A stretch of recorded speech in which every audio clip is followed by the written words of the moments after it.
To actualize the intention of developing a business-friendly environment, the following commitments are now very high strategic priorities.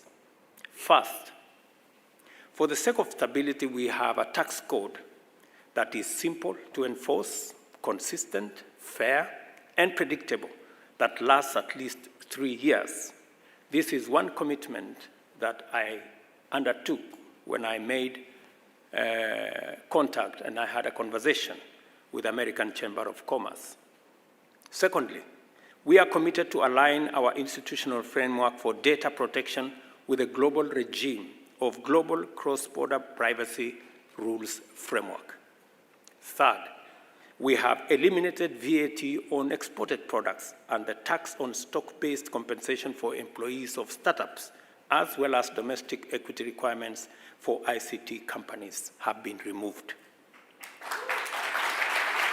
Again, these are a raft of commitments that I did undertake to make Kenya a destination for the kind of companies that you run. You can now operate from Kenya into the region, provide services across the region without paying any additional tax. There was a requirement before that for you to set up in our continent, you needed to partner with companies in Kenya to the extent of 30% of equity.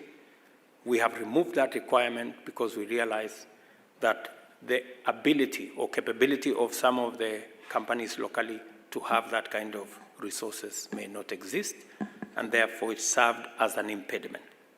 Further, we also give our undertaking to comply with the OECD's two-pillar solution for digital services tax when it enters into force. I believe it is also necessary at this stage to underscore our commitment to the re-engineering of our country's special economic zones and export processing zones with the intention of making them the most competitive in Africa. The strategic mission is to accelerate the flow of foreign direct investment by simplifying processes and removing procedures and regulations whose only purpose is to create unnecessary barriers to investors.